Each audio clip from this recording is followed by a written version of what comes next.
Okie dokie, we are here. We are here Hi, guys. virtually.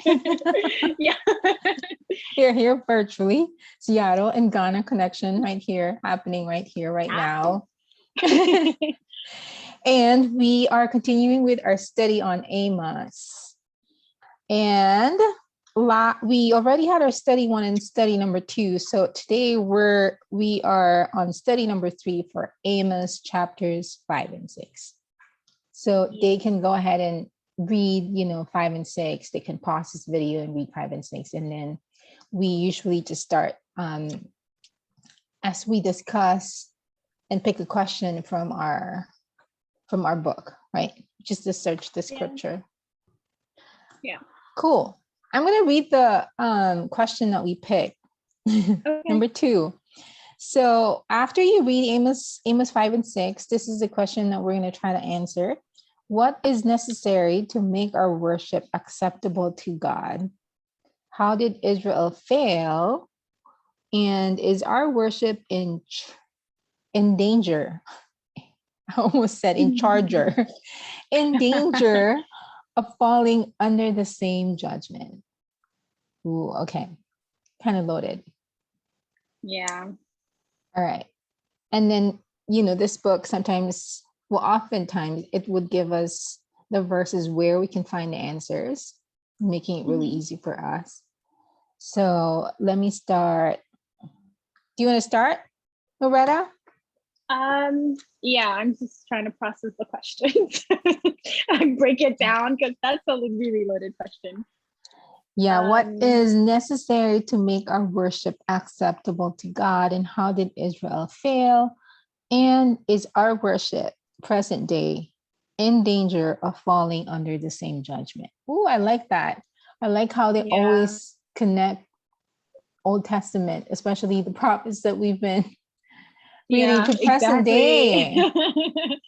Yeah. Okay. So the first part of the question is, what is necessary? I just jotted it down to make our worship acceptable to God. And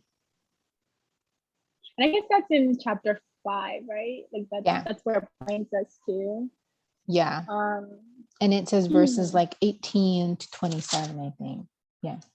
So the second part of chapter 5. Okay. Okay, so I think from reading this,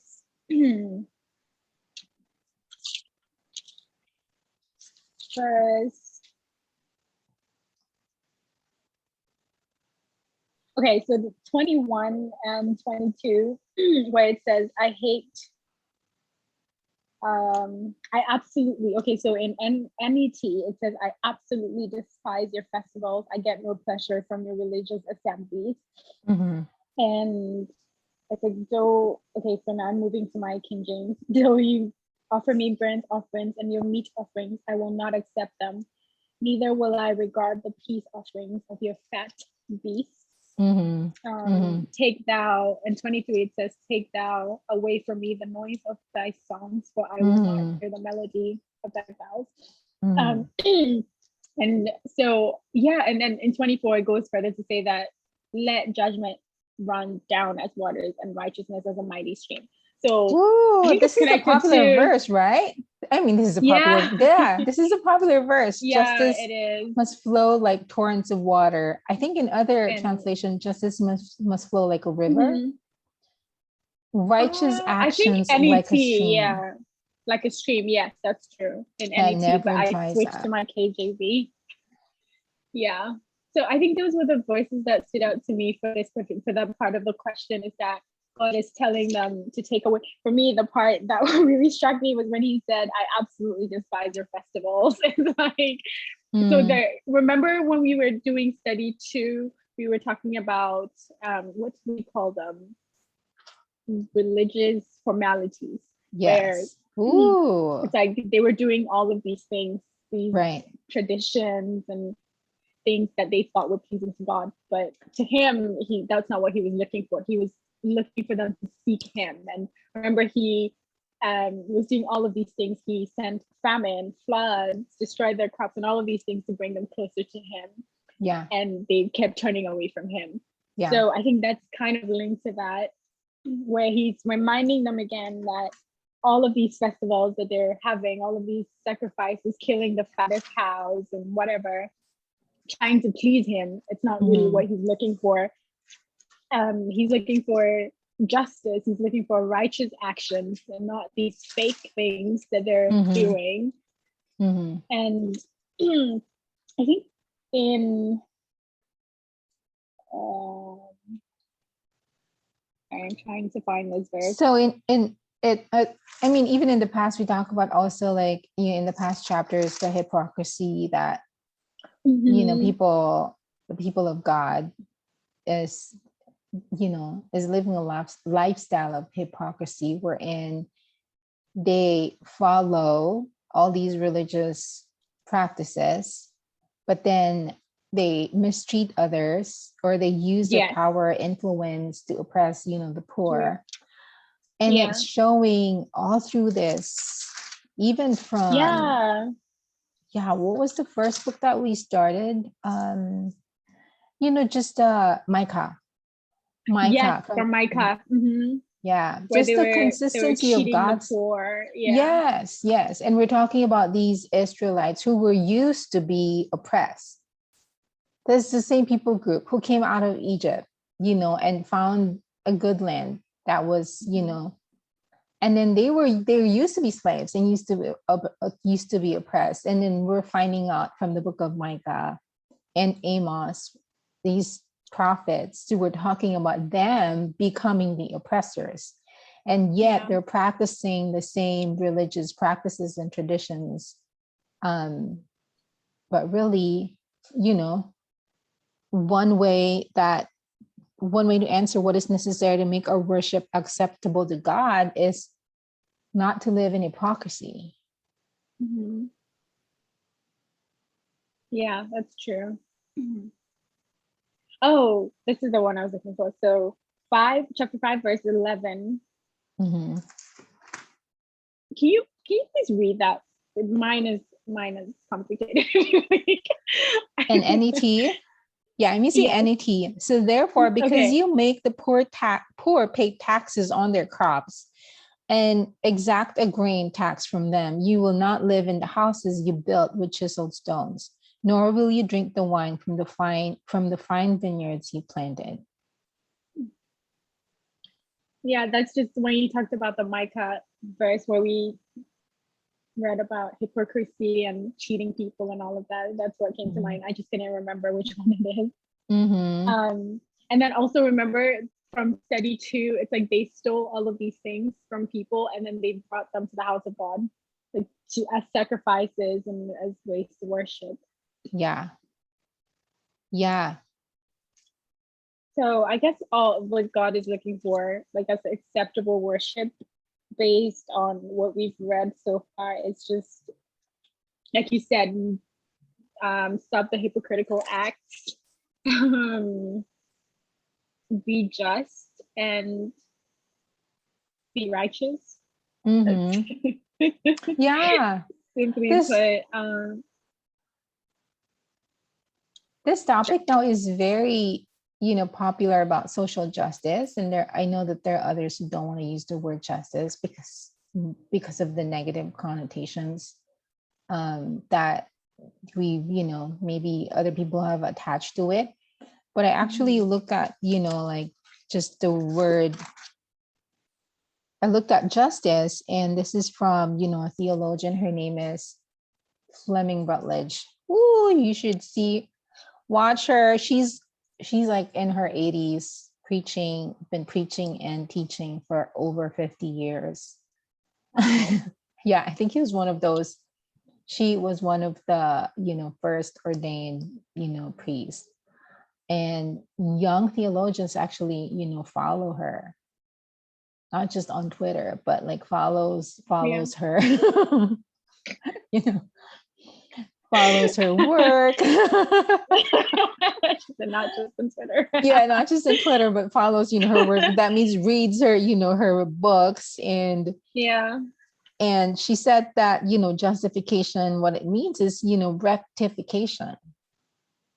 When we say rectification, and we've seen over and over how it means that, God is setting it right, setting things right, making things right, God making things right. And even though some of the themes, or maybe majority of the themes in the Old Testament talks about the judgment of God, but it comes also with not just, judgment, but the, prophetic, the prophecy of a new creation, wherein all things will be new, right? Wherein all things will be made right. And so when we talk about justice, I imagine it as two things. There is a judgment when we contribute to the injustices. God will bring forth judgment, but also we can contribute in making things right. What is God calling us actually to make things right? So when we say we're follower of Christ, or we worship Christ, we have to exhibit, and live justly, right? That means we don't contribute to the injustices, but we contribute to justice and making things right. Yeah, I agree. I guess when last one, and justice here, I think I also picked it up from her, Fleming Rutledge. This is God's telling us that he's concerned about the material human needs. How sometimes, because justice, it talks about how other peoples are poor, underprivileged, under-resourced, not exhibiting their own rights. These are the material needs, tangible needs of humans. And God is saying, I'm concerned about that, because it has because of, the dignity and value of every human being that I created in the image of God. So I personally think we shouldn't shy away from talking about this.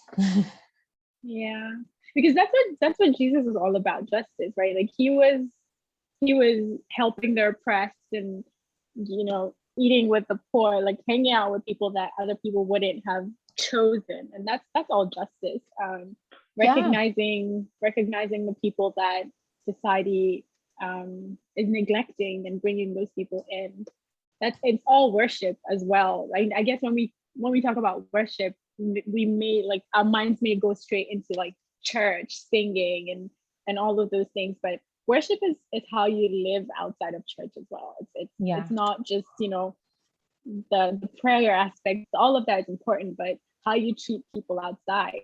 You can't go to church and pray and then come out and you're cheating people. You're taking away people's monies and just oppressing the poor. That's not worship, and that's not just. So for me, what I've learned is that it's not just he mentioned in the book of Amos, God talks about those festivals, those sacrifices, those things that we think these are the things that are pleasing to God are really not.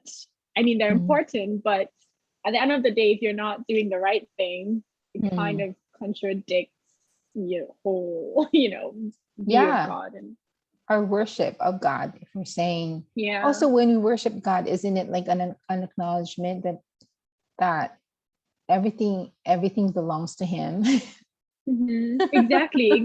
And even treating people, I think I read something that said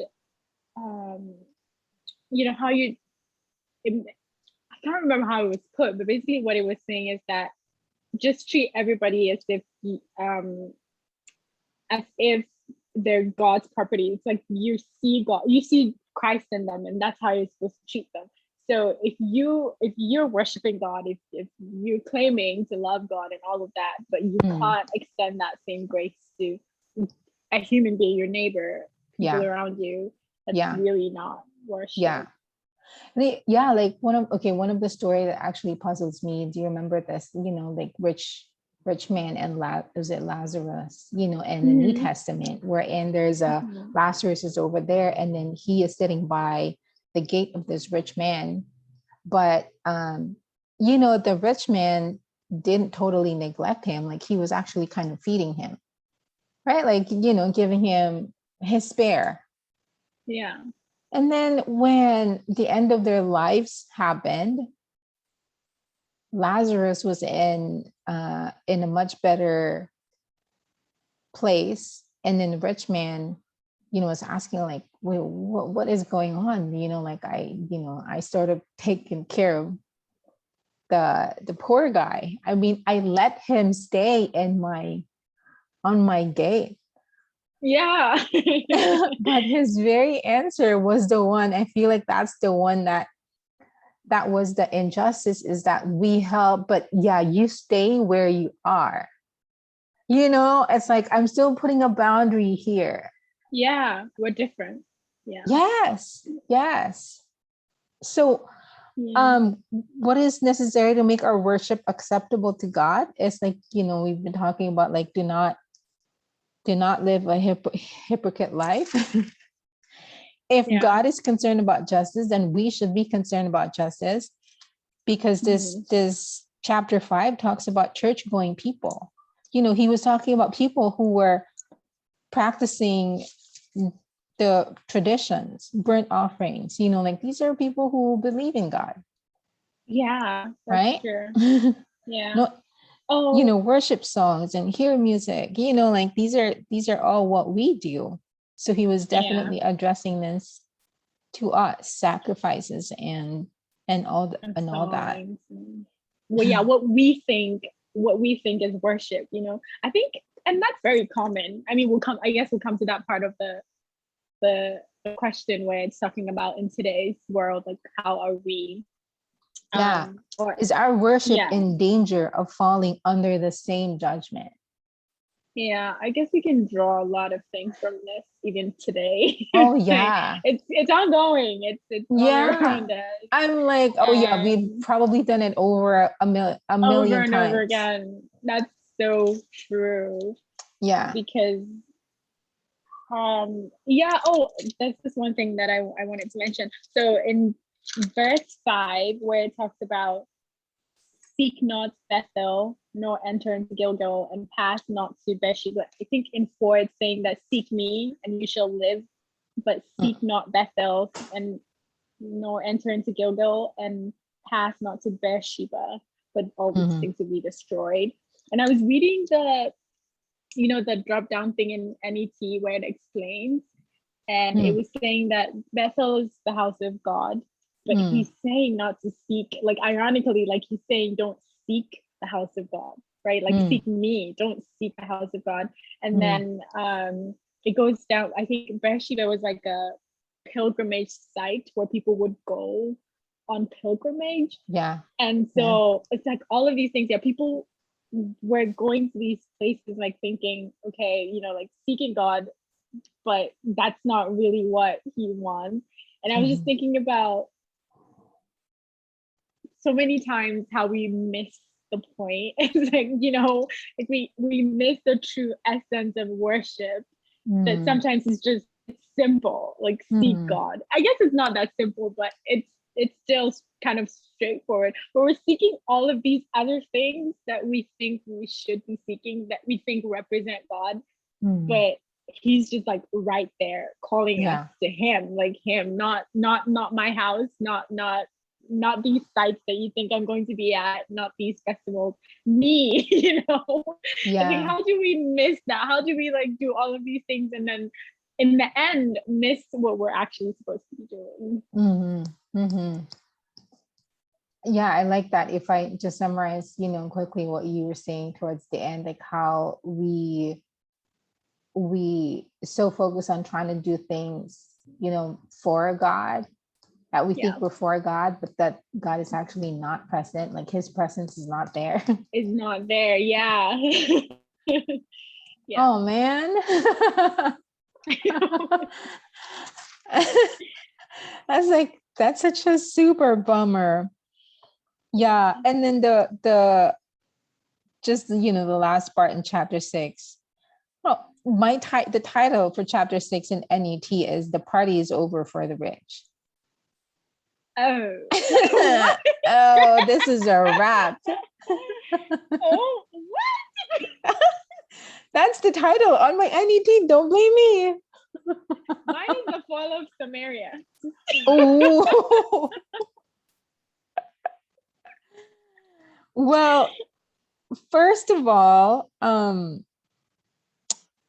let me see, like the party is over for the rich. Well, mainly because we've been talking about this in the past chapters, how it just became a cycle, for those.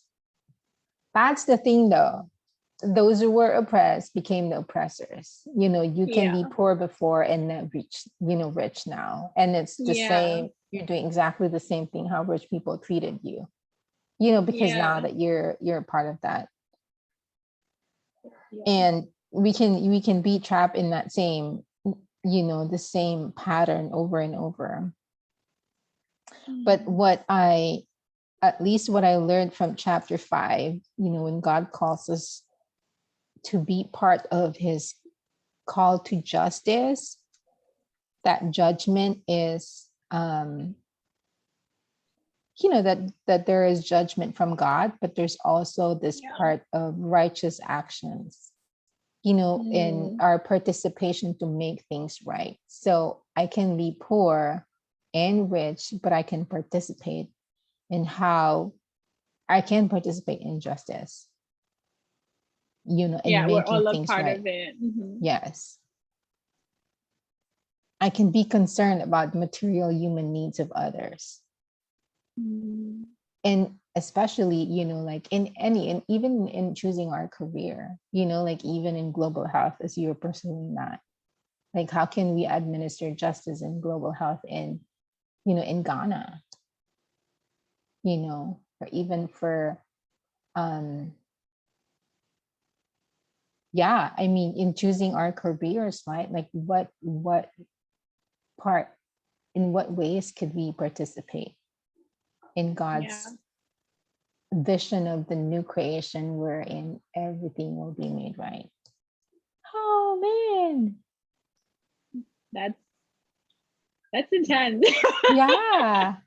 That's heavy. Yeah, I agree with you. I think what I've learned also is that worship is everywhere. It's like you can't separate worship from your everyday life. It's in everything that you do. How you worship God is in everything, the little things, even the things that sometimes you including don't think work. are necessary. Exactly. Including our work. Including work, including school, including just, going out and like meeting people. You can worship in those routine things, and those, outside of the church. It's not just the traditional ways of worship that matter to God. It's in the little things. So my hope actually for present day churches, so that our worship will not be in danger of falling in the same judgment, is that we would not, like you were saying earlier, we can't be focused on all these other things and pretend that God is still there when his presence is not there, because we're neglecting the very community that we're part of, and then we're, I don't know, big churches, church buildings, right? And then we're surrounded with homeless, especially here in Seattle. We're surrounded with a lot of homeless people. Like how do we even participate in that? Like it's almost, this battle of homelessness has been like here for a long time. That's true. And how many churches actually would open up their buildings to these people? Like you're talking about the Lazarus story. It's like, oh, we're helping, we're reaching out, we're collecting food and collecting clothes.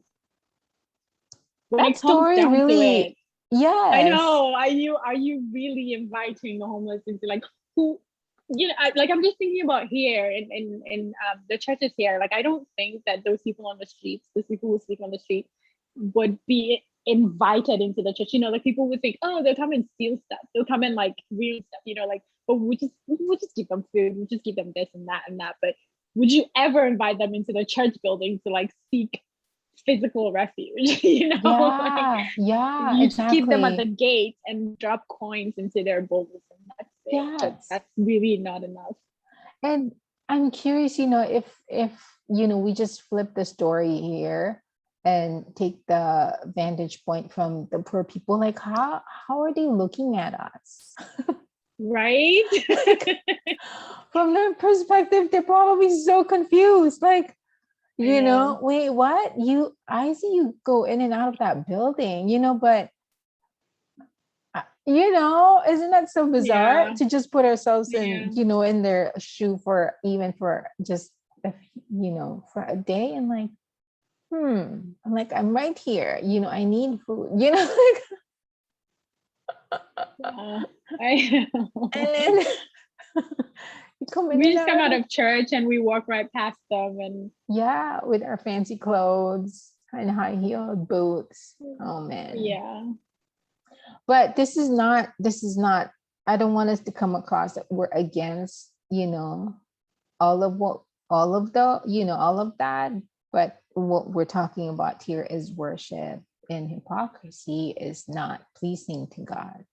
So in our worship, it has everything to do, like you said, with what we do, even our lifestyle, even the way we see how we participate in our community, and our choice of career or work, even the way we spend our money, like everything has to be connected to worshiping God.